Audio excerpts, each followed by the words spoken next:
Hello friends, मैं प्रवीण कुमार, आपके नए यूट्यूब चैनल जेएमएस क्लासेज में स्वागत है।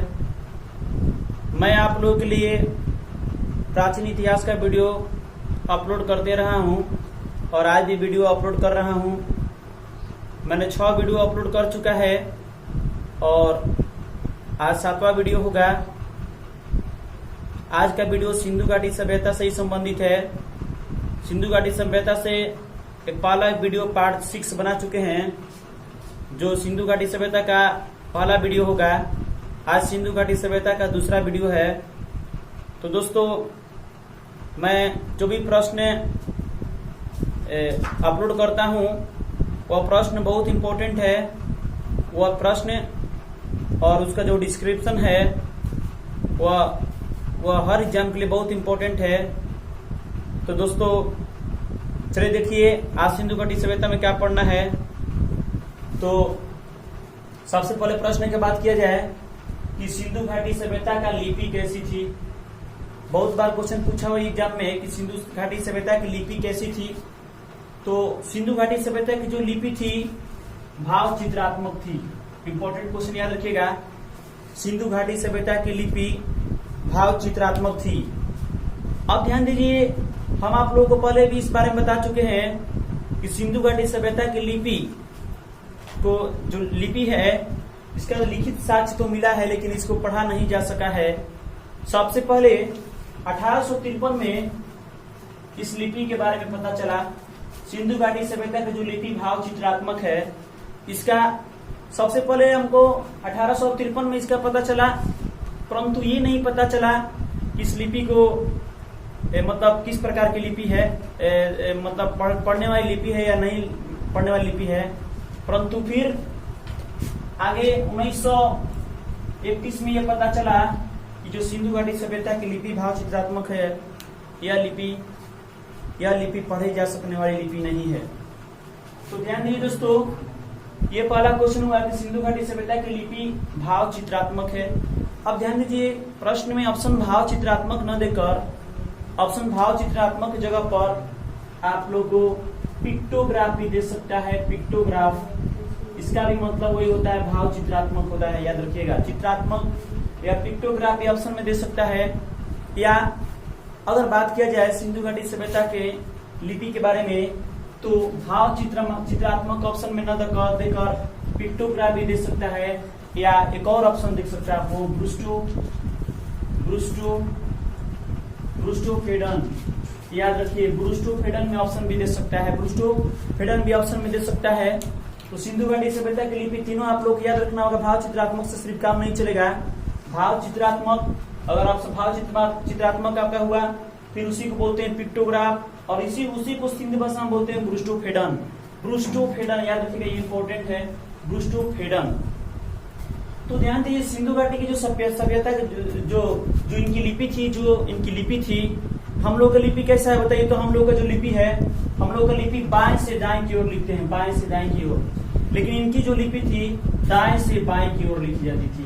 याद रखिएगा, सिंधु घाटी सभ्यता की जो लिपि थी, इनकी लिपि दाएं से बाएं की ओर लिखी जाती थी। और कहा जाता है, और बहुत इस लिपि में कुल 64 चिन्ह प्राप्त हुए हैं। इस लिपि में कुल 64 चिन्ह प्राप्त हुए हैं, जिनमें अधिकतर चिन्ह यू आकार का मिला है, और मछली का भी चित्र मिला है। याद रखिएगा। तो इस पिक्टोग्राफ में, इस भाव चित्रात्मक में कुल 64 चिन्ह है, कुल 64 चिन्ह अंकित है, जिसमें से यू आकार एक पता चलता है और दूसरा मछली का आकार पता चलता है। तो ये भी पूछ सकता है कि सिंधु घाटी सभ्यता की लिपि में सबसे अधिक कौन सा अक्षर अंकित है। तो यू आपका और मछली, इंपॉर्टेंट क्वेश्चन, याद रखिएगा।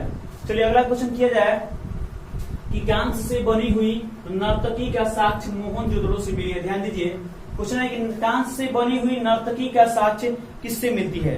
तो ध्यान दीजिए, कांस्य किससे बनता है। तो कांस्य तांबा और टीन से मिलाकर कांस्य बनाया जाता है। और कांस्य से जो बनी हुई नर्तकी मतलब हुआ नाचती हुई लड़की। कांस्य से बनी हुई नाचती हुई लड़की का साक्ष्य मोहनजोदड़ो से मिलता है। Important question, very very important question. कि कांस्य से बनी हुई नाचती हुई लड़की का साक्ष्य मोहनजोदड़ो से मिला है। अब ध्यान दीजिए, एक्स्ट्रा अगर बात किया जाए तो अगर क्वेश्चन पूछा जाएगा कि मोहनजोदड़ो की खोज किसने किया, तो मोहनजोदड़ो की खोज 1922 ईस्वी में रखाल दास बनर्जी ने किया। इंपॉर्टेंट क्वेश्चन याद रखिएगा।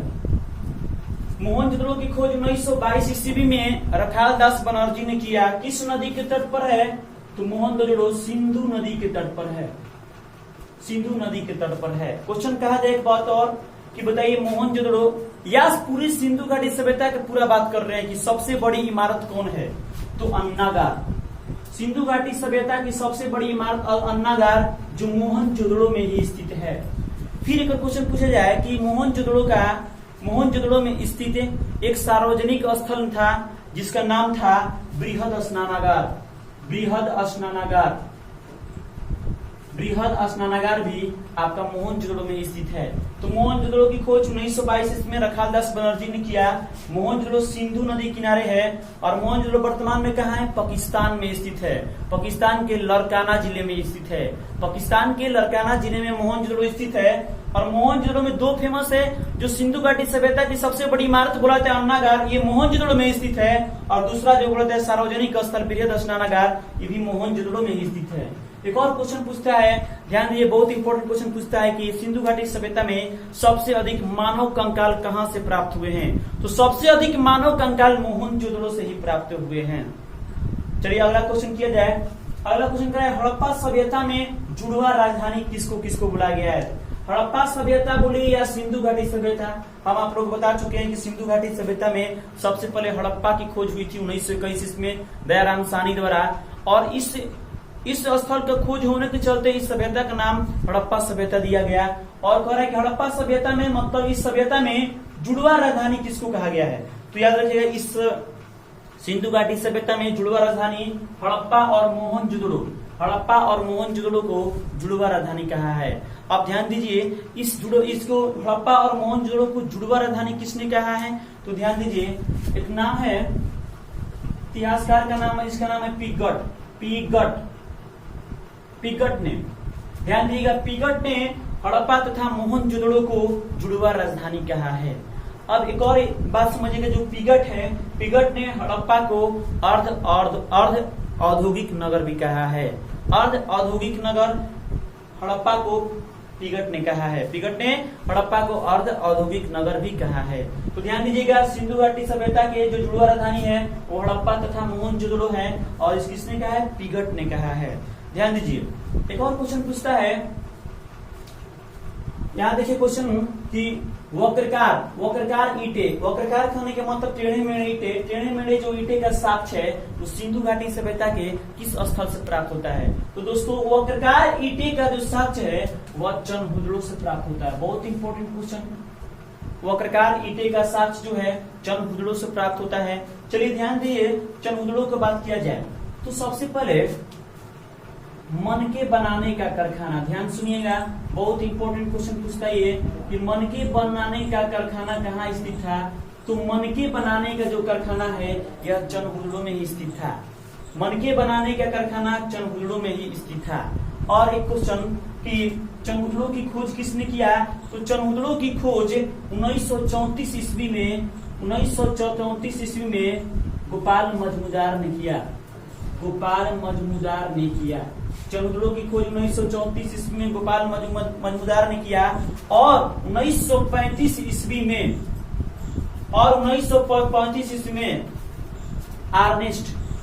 अर्नेस्ट मैके द्वारा और 1935 ईस्वी में अर्नेस्ट मैके द्वारा चनहुदड़ो का उत्खनन किया गया।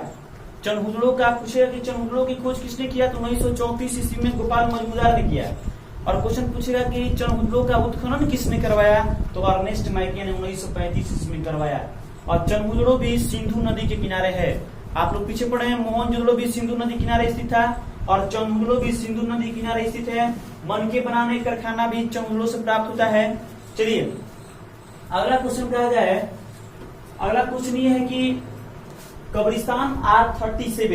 कब्रिस्तान जो R37 का संबंध किस स्थान से, कब्रिस्तान है, ध्यान दीजिए, कब्रिस्तान का नाम है, इसका नाम है R37। जो कब्रिस्तान R37 का संबंध किस स्थान से है, तो हड़प्पा हड़प्पा से है। बहुत इंपॉर्टेंट क्वेश्चन, कब्रिस्तान R37 का संबंध किस स्थान से है? तो हड़प्पा से है। याद रखिएगा, बहुत इंपॉर्टेंट क्वेश्चन है। एक क्वेश्चन पूछा जाता है कि बताइए कि इस सभ्यता में शव को दफनाया कहाँ जाता था? तो जहाँ कब्रिस्तान होगा वहां दफनाया जाएगा। मीन्स हड़प्पा में शवों को दफनाया जाता था और मोहनजोदड़ो में शवों को जलाया जाता था। चलिए, तो कब्रिस्तान R37 का संबंध हड़प्पा से है। हड़प्पा किस नदी के किनारे है? तो रावी नदी के किनारे है। हड़प्पा की खोज किसने किया? तो हड़प्पा का खोज 1921 में दयाराम साहनी ने किया। दयाराम साहनी ने किया। बहुत इंपॉर्टेंट क्वेश्चन याद रखिए। सिंधु घाटी सभ्यता में सबसे पहले खोजा गया स्थल कहाँ है? तो हड़प्पा है। हड़प्पा किस नदी के किनारे स्थित है? तो हड़प्पा रावी नदी के किनारे स्थित है। हड़प्पा वर्तमान में कहाँ है? तो पाकिस्तान में स्थित है। पाकिस्तान के किस जिला में स्थित है? तो मोंटेगोमेरी जिला में स्थित है। मोंटेगोमेरी जिला में स्थित है, याद रखिएगा। हड़प्पा जो है पाकिस्तान के मोंटेगोमेरी जिला में स्थित है। चलिए अगला क्वेश्चन देखा जाए कि घरों एवं महलों में प्रयोग, जो सिंधु घाटी सभ्यता में जो घर और महल बनाए जाते थे ईंटे से, पर उस ईंटों का साइज क्या था? तो ध्यान दीजिए, बहुत इंपॉर्टेंट क्वेश्चन है ये। उस ईंटों का साइज मीन्स उसकी लंबाई, चौड़ाई और ऊंचाई का रेशियो पूछ रहा है। तो उसकी लंबाई, चौड़ाई और ऊंचाई का रेशियो 4:2:1 था। लंबाई, चौड़ाई और ऊंचाई का रेशियो जो था ईंटा का वह 4:2:1 था। तो याद रखिएगा, बहुत इंपॉर्टेंट क्वेश्चन है। तो ध्यान दीजिए दोस्तों, सिंधु घाटी सभ्यता में जो घरों एवं महल बनाए जाते थे, जो उनका मुख्य दरवाजा था, उनकी सड़क की तरफ न खोलकर उनके गलियों की तरफ खोले जाते थे दरवाजे। गलिया जो दरवाजा था उनकी गलियों की तरफ खोले जाते थे, मुख्य सड़क की तरफ नहीं खोले जाते थे। लेकिन एक अपवाद है, लोथल। लोथल जो है, लोथल के जो दरवाजे हैं वह मुख्य सड़क की ओर खोले गए थे। बाकी सारे स्थलों का जो दरवाजा है मुख्य सड़क की ओर न खोलकर गलियों की ओर खोला गया था।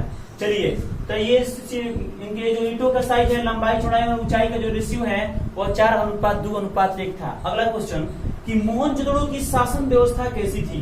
बहुत इंपॉर्टेंट क्वेश्चन, याद रखिए। मोहनजोदड़ो की शासन व्यवस्था कैसी थी?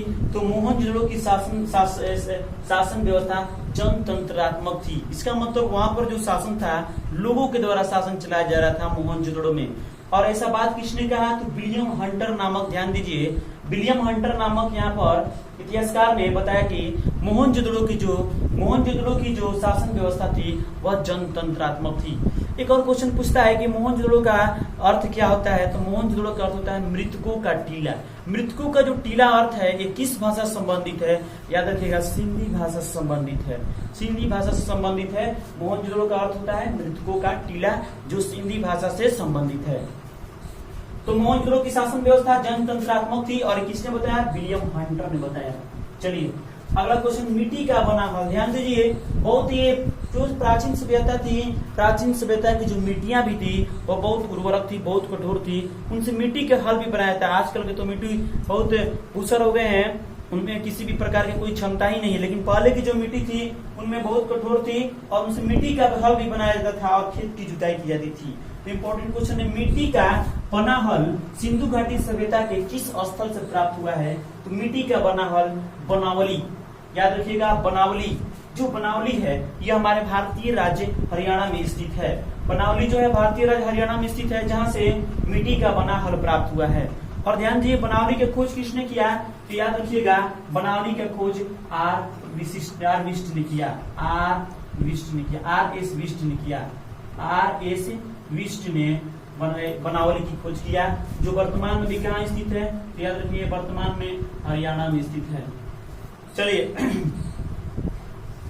अगला क्वेश्चन पूछा जाए कि मुद्रा पर अंकित पशुपतिनाथ का जो साक्ष्य है वह कहाँ से प्राप्त हुआ है? तो सिंधु घाटी सभ्यता में जो लोग पूजा करते थे, देवताओं की जो पूजा करते थे, उनमें देवता मुख्य रूप से थे आपका पशुपतिनाथ थे, और ये मातृ देवी की पूजा भी करते थे, प्रकृति की पूजा भी करते थे। तो जो पशुपतिनाथ जो देव थे, जो पशुपतिनाथ जो उनका पूजा की जाती थी, तो इनका साक्ष्य कहाँ से प्राप्त हुआ है पशुपतिनाथ का? तो याद रखिएगा, जो पशुपतिनाथ इनका साक्ष्य मोहनजोदड़ो से प्राप्त हुआ है। जो मुद्रा पर जो ये अंकित पशुपतिनाथ का जो साक्ष्य है ये मोहनजोदड़ो से प्राप्त हुआ है। इंपॉर्टेंट क्वेश्चन याद रखिएगा, पशुपतिनाथ की जो मूर्ति है वो मोहनजोदड़ो से प्राप्त हुआ है। अगला क्वेश्चन, लोथल किस नदी पर है? इंपॉर्टेंट क्वेश्चन याद रखिएगा, लोथल किस नदी पर है? तो याद रखिएगा लोथल जो है भोगवा नदी पर स्थित है। लोथल भोगवा नदी पर स्थित है। लोथल कहाँ स्थित है? तो लोथल भोगवा नदी पर स्थित है। और कहाँ है ये? तो लोथल जो है हमारे भारतीय राज्य गुजरात के अहमदाबाद जिले में स्थित है। गुजरात के अहमदाबाद जिले में स्थित है। इंपॉर्टेंट क्वेश्चन याद रखिएगा। लोथल जो है गुजरात के अहमदाबाद जिले में स्थित है। और जो लोथल था वह इस सभ्यता का, इस हड़प्पा सभ्यता का एक बंदरगाह के रूप में भी जाना जाता है। बंदरगाह के रूप में लोथल को जाना जाता है। और एक बंदरगाह और था जिसको सुरकोतदा, ध्यान दीजिए, सुरकोतदा, और जो सुरकोतदा और लोथल जो था ये सिंधु घाटी सभ्यता का दोनों बंदरगाह के रूप में जाना जाता है। और लोथल किस नदी के तट पर है? भोगवा नदी के तट पर है। लोथल कहाँ स्थित है? तो गुजरात के अहमदाबाद जिले में स्थित है। और पूछ रहे लोथल की खोज किसने किया? तो लोथल का खोज दोस्तों एस.आर. राव ने किया। एस.आर. राव ने किया। इंपॉर्टेंट क्वेश्चन याद रखिएगा कि लोथल का खोज एस.आर. राव ने किया। चलिए दोस्तों एक बार फिर से रिवीजन किया जाए। क्वेश्चन क्या है कि सिंधु घाटी सभ्यता की लिपि क्या है? तो भाव चित्रात्मक थी। भाव चित्रात्मक न देकर ऑप्शन में आपको पिक्टोग्राफ भी दे सकता है। कांस्य से बनी हुई नर्तकी का साक्ष्य कहाँ से प्राप्त हुआ है? मोहनजोदड़ो से प्राप्त हुआ है। हड़प्पा सभ्यता में जुड़वा राजधानी किसको बोलते हैं? हड़प्पा तथा मोहनजोदड़ो। किसने बताया? पिगट ने। वक्रकार ईंटे का साक्ष्य कहाँ से मिला है? चनोदड़ो से मिला है। कब्रिस्तान R37 का संबंध किस स्थान से है? तो हड़प्पा से है। घरों एवं महलों में प्रयोग ईंटे का माप कितना था? तो लंबाई, चौड़ाई और ऊंचाई का अनुपात पूछ रहा है। 4:2:1 था। मोहनजोदड़ो की शासन व्यवस्था थी कैसी थी? जनतंत्रात्मक। किसने बताया? विलियम हंटर ने। मिट्टी का बना हल कहाँ से प्राप्त होता है? तो बनावली से प्राप्त होता है, जो हरियाणा के में स्थित है, जिसकी खोज RS बिष्ट ने किया था। मुद्रा पर अंकित पशुपतिनाथ का साक्ष्य कहाँ से मिला है? मोहनजोदड़ो से मिला है। लोथल किस नदी के तट पर है? तो लोथल भोगवा नदी के तट पर है, जो वर्तमान में गुजरात का अहमदाबाद जिले में स्थित है। इसकी खोज एस.आर. राव ने किया। तो दोस्तों अगर मेरा वीडियो अच्छा लगे तो मेरे वीडियो को लाइक कीजिए और शेयर कीजिए।